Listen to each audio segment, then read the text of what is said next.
Pero gusto rin nating malaman ng ating mga nanay na, mga nanay, kung nagagalit kayo sa amin, sana matandaan nyo, kung naiinis kayo sa amin, sana alam nyo din na naiinis din kami sa inyo minsan. Alam nyo rin ba kung kailan natin napapaiyak yung mga nanay natin? Maraming pagkakataon na umiiyak yung mga nanay natin pero hindi nila sinasabi.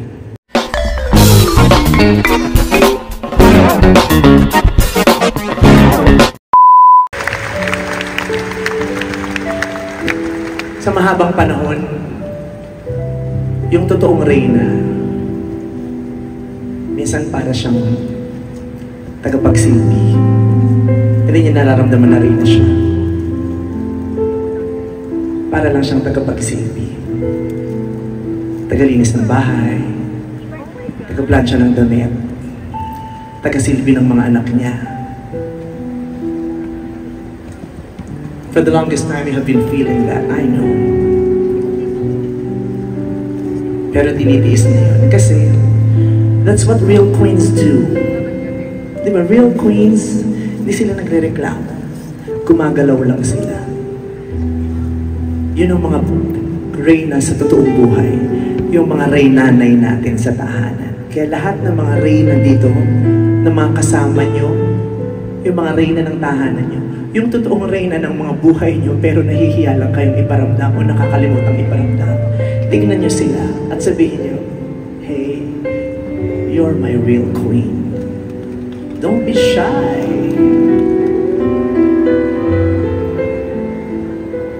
Oh, diba?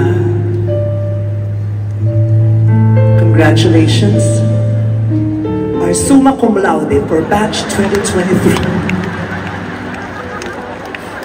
Ba't kasi ganyan yung kapa mo na? Di man mo sinabing nag-enroll ka, kaya ka nawala. Kala ko kaya ka nagpunta sa Amerika kasi caregiver ka, exchange student ka pala.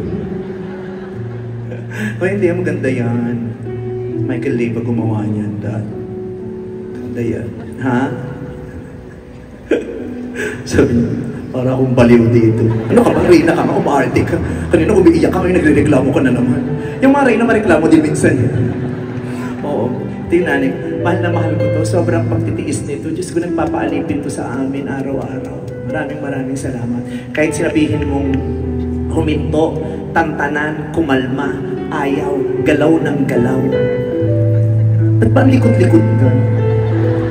Oo, ayaw pumirme, pero I would like to say, thank you very much for being my queen. I will honor you forever, my queen. And I will serve you forever, my queen. I will submit to you, my queen. And I love you, my queen. I love you too. Kung magkano na naman kaya yun. Charot. Balik ka na. Ha? Bumati ka muna, sabihin mo, good evening, fellow graduates. To our dean, our guidance counselor. Ano? Ginagawa mo. Ang mahalaga, kumikita tayo. Yung ibang mga anak, mga abuso sa magulang, pero hindi naman kumikita. Kumikita tayo. Sasabihin mo, good evening. Good evening, fellow graduates.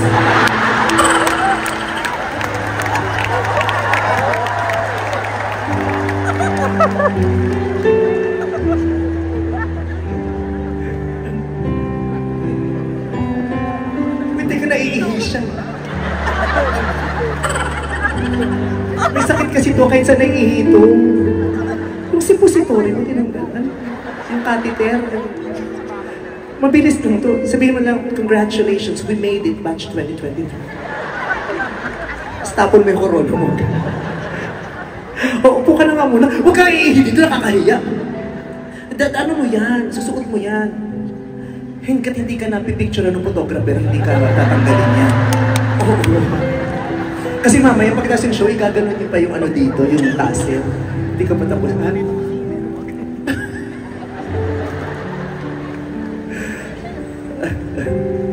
Halika na, sabi niya, ginagawa mo kang si Lassie. Ay, ba't tinanggal mo yung corona mo? Ha? Ay, sinati, pero nakapaineta ka pa. Ang ganda ng nanay ko. Ang ganda na nag-hair sa kanya. Aray! Panakit. Ang liit ng paa mo, paano ka nakakalakad siya? Dahan-dahan. Umakit ka muna dito. Ayan. Romolyo ka na lang, nanay, para mabilis.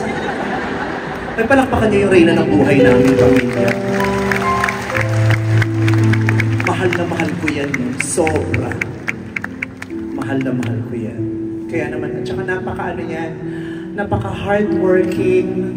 At sa edad niyang yan, ano ilan taon ka na, 1,200 ka na, di ba? Nangangarap pa rin siya at patuloy niyang kinakamit ang mga pangarap niya. Kaya tignan mo naman. Sa gabing ito, natapos niya ang kursong welding. Hindi, pero ilalaban ko talaga yung nanay ko ng patayan dahil iba yan. Iba. She's my #1 fan. Mahal ako ng mga little ponies ko, pero wala kayo sa nanay ko. Iba ang pagmamahal sa akin ng nanay ko. Marami siyang kayang gawin na hindi kayang gawin ng kahit sino man. My mother is a superhero. Oo. Yung mga nanay nyo, dahil nung tumanda yung mga nanay nyo, ang trip lang ng mga nanay nyo, di ba? Nagwawalis ng madaling araw, tapos magsisiga. Yung nanay ko ibang power. Siya lang ang kakilala ko na kayang magpatay ng siga sa pamamagitan ng isang dura. Pag may siga sa mga kapitbahay na ginagawa, namamatay agad. Ibang powers ng nanay ko. At saka yung mga nanay nyo, nung pandemic, di ba? Mga nagplantita lahat. Ay, kung saan pa bumibili ng pumupunta ng kung saan para bumili ng lupa, para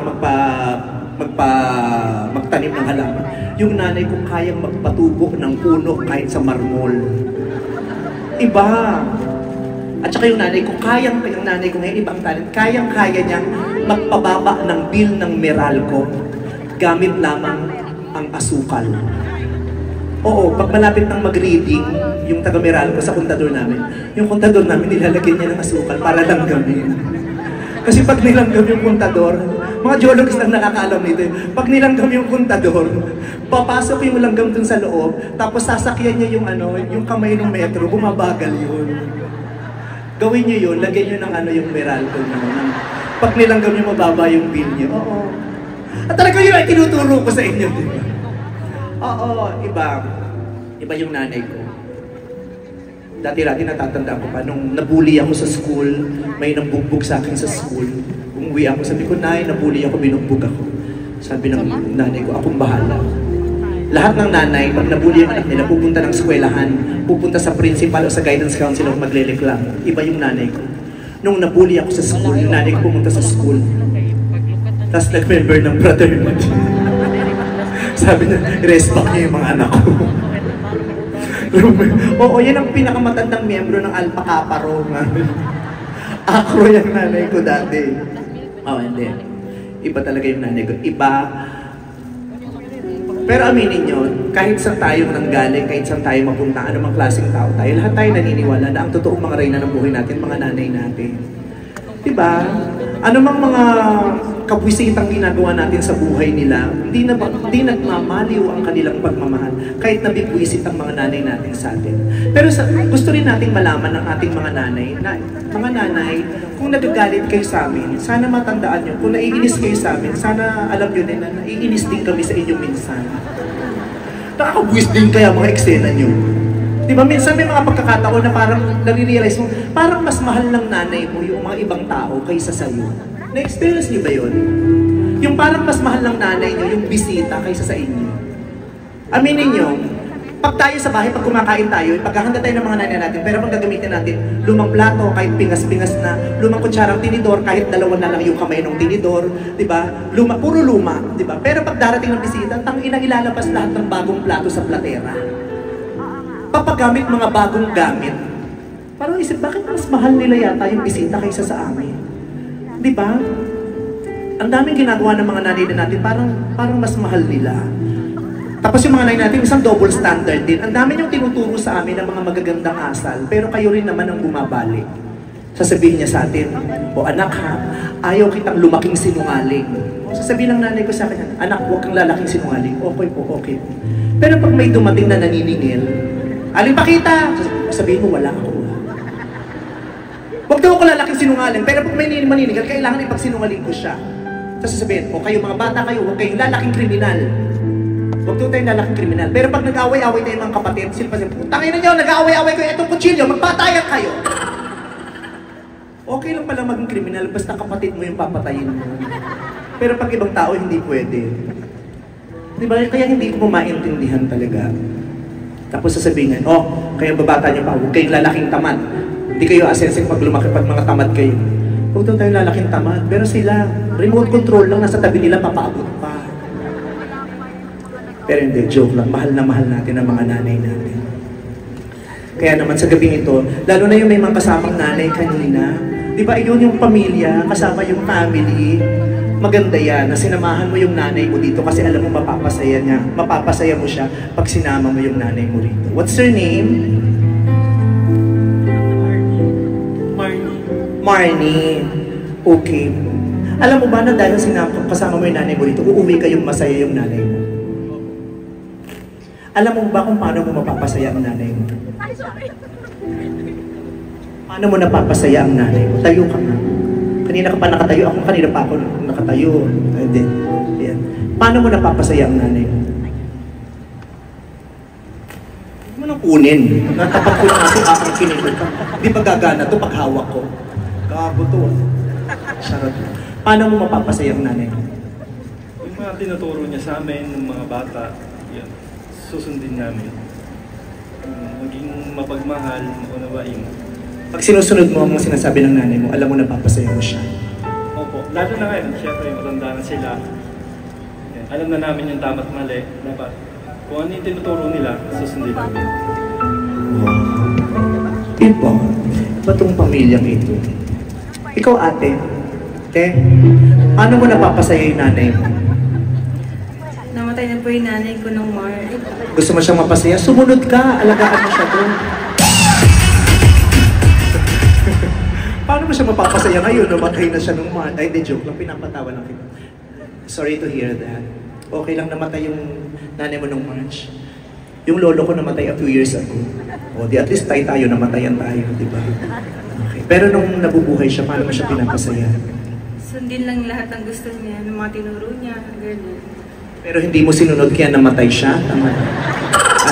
Joke lang. Okay. Magandang alam natin kung paano natin napapasaya yung mga magulang natin. Pag tinanong mo yung mga tao, paano mo napapasaya yung nanay mo? Ay, pag inuutosan niya ako, sinusunod ko siya.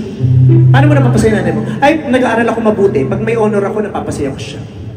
Maganda na alam natin kung paano natin napapasaya yung mga magulang natin. Pero ito serious question. Alam niyo rin ba kung kailan natin napapaiyak yung mga nanay natin? Maraming pagkakataon na umiiyak yung mga nanay natin pero hindi nila sinasabi. Umiiyak yung mga nanay natin pag na-realize nila na sila ang nagturong maglakad sa atin ng mga bata pa tayo.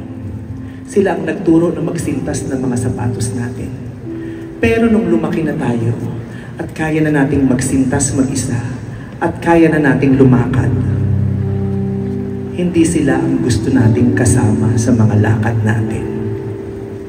Pag nararamdaman ng mga nanay na bakit ganun, parang mas gusto nilang kasama yung iba kaysa sa akin na ina nila, umiiyak sila pero hindi nila sinasabi. Umiiyak yung mga nanay natin pag sinisita natin sila dahil, Nay! Facebook ka ng Facebook! Nagdaramdam sila pag sinisita natin sila pag lagi silang naka-Facebook. Pero hindi natin alam. Kaya sila nagpe-Facebook. Kasi sa Facebook, may pumapansin ng mga damdamin nila. May kumakausap sa kanila. Kailan nyo ba huling kinausap yung mga nanay nyo? May mga times na yung mga nanay nyo nagpapaturo kung paano gumamit ng cellphone. Pero irita tayo pag nagpapaturo silang gumamit ng cellphone. Umiiyak sila, nasasaktan sila kasi feeling nila mga inutil sila. Pero kaya lang naman nila gustong matutong gumawa ng cellphone kasi gusto nilang i-upload yung pictures nyo. Sinisita natin yung mga nanay natin, naiinis tayo kasi wala silang naganda kundi mag-candy crush ng mag-candy crush. Kaya sila nagka-candy crush kasi yun na lang ang nakakalaro nila. Kasi yung mga batang kalaro nila ngayon, wala na. Kaya umiiyak sila pero hindi nila sinasabi. Maraming times umiiyak ang mga nanay natin pag feeling nila nababastos natin sila. Pag feeling nila wala silang kwenta, umiiyak sila. Umiiyak sila sa takot pag hindi tayo umuwi ng maaga kasi hindi nila alam kung saan tayo napunta, kung napahamak na tayo. Pero pag umuwi tayo, tatalak na, saan ka nang galing? Ganyan. Kunyari matapang, pero bago ka dumating, umiiyak yan. Umiiyak siya, pero hindi niya sinasabi. Maraming pagkakataon, umiiyak sila, pero hindi nila sinasabi. Pero ang tapang-tapang ng mga nanay natin kasi ang tibay ng kalooban nyo na kimkimin at tiisin yung mga sama ng loob nyo at palitan ng ngiti para sa aming lahat. Thank you very much to all the mothers here tonight. Thank you very much for your life to all the mothers. Kaya naman, sa lahat ng mga nanay natin na totoong superhero, bago pa nagkaroon ng Lastic Man, bago pa nagkaroon bago pa nagkaroon ng Superman at mga Spider-Man, ang totoong superhero natin ay ang mga nanay natin. And I would like to share this song para sa inyo na mga nanay at sa ating mga anak na patuloy na gustong magmahal pa rin ng ating mga nanay. Because our nanays are our real superheroes.